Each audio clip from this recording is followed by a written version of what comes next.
வணக்கம் நண்பர்களே, நான் உங்கள் ஹியூமன் என்ஜினியர். இன்றைக்கி நம்ம பார்க்க இருக்கோம் முக்கியமான ஒரு யூபிஎஸ்சி எக்ஸாம் என்ன அப்படின்னா இந்தியன் எக்கனாமிக் சர்வீஸ், அதாவது ஷார்ட்டாக ஐஇஎஸ் அப்படின்னு சொல்லுவாங்க. நீங்கள் எக்கனாமிக்ஸ் அல்லது statistics படித்தவரா?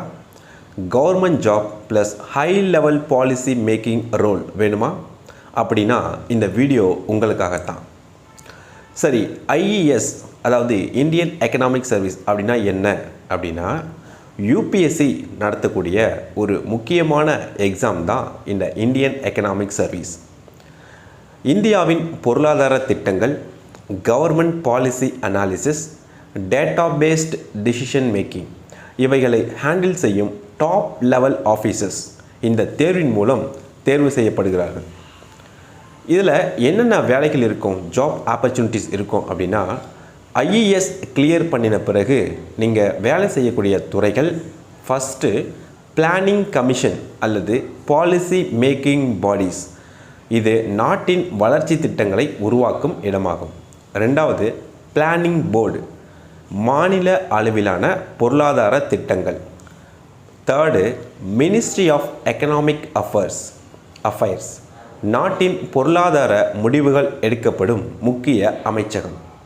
4 national sample survey, NSS அப்படின்னு சொல்லுவாங்க, அண்டு அலைடு டிபார்ட்மெண்ட்ஸ், இதில் டேட்டா கலெக்ஷன், சர்வே, அனாலிசிஸ், பாலிசிக்கு பேக் போனாக இருக்கும்.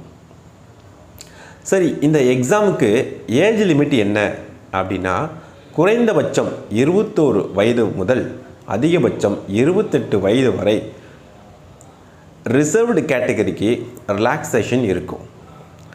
இதுக்கு எஜுகேஷன் குவாலிஃபிகேஷன் என்ன அப்படின்னா எக்கனாமிக்ஸ் அல்லது ஸ்டாட்டிஸ்டிக்ஸ் இல் பேச்சுலர்ஸ் டிகிரி கட்டாயம் முடிச்சிருக்கணும். ஸ்ட்ராங் சப்ஜெக்ட் நாலேஜ் இருந்தால் அட்வான்டேஜ் அதிகம். சரி, இதுக்கு ஏதாவது ப்ரிப்ரேஷன் ஸ்ட்ராட்டஜி இருக்கா, தயாரிப்பு திட்டம் இருக்கா அப்படின்னா ஐஇஎஸ் எக்ஸாம் ரொம்ப ஈஸியான எக்ஸாம் இல்லை. ஆனால் ஸ்மார்ட் ப்ரிப்ரேஷன் இருந்தால் ஈஸியாக கிராக் பண்ணலாம். இதில் முக்கியமான பாடங்கள் என்ன கேட்குறாங்க அப்படின்னா micro economics, macro economics, statistics, econometrics. Daily study plan, அதாவது தினமும் ஒரு 6லேருந்து 8 மணி நேரம் நீங்கள் படிக்கணும். கான்செப்ட் ப்ளஸ் ப்ராப்ளம் சால்விங் கண்டிப்பாக பண்ணணும். வீக்லி ரிவிஷன் கட்டாயம் நீங்கள் பண்ணணும். சரிங்க சார், இதுக்கு என்னென்ன புக்ஸ் படிக்கணும் அப்படின்னா பேசிக் கிளாரிட்டிக்காக என்சிஇஆர்டி எக்கனாமிக்ஸ் புக்கை படிக்கணும். அட்வான்ஸ்டு கான்செப்டுக்காக ஸ்டாண்டர்ட் ரெஃபரன்ஸ் புக்கை கட்டாயம் படிக்கணும். சார், இந்த எக்ஸாமுக்கு ஏதாவது சக்ஸஸ் டிப்ஸ் இருக்கா அப்படின்னு நீங்கள் கேட்டிங்கன்னா டைம் மேனேஜ்மெண்ட், ஒவ்வொரு சப்ஜெக்ட்டுக்கும் ஃபிக்ஸ்டு டைம் அலோகேட் பண்ணி படிக்கணும்.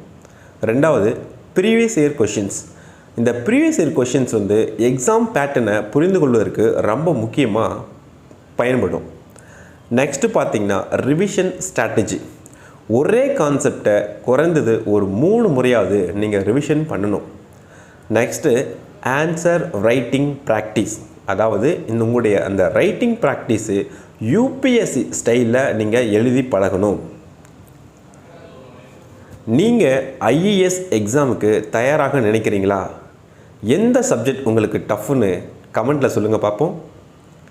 நண்பர்களே, ஐஇஎஸ் என்பது ஒரு ஜாப் மட்டுமல்ல, இது ஒரு நேஷ்னல் பில்டிங் ஆப்பர்ச்சுனிட்டி.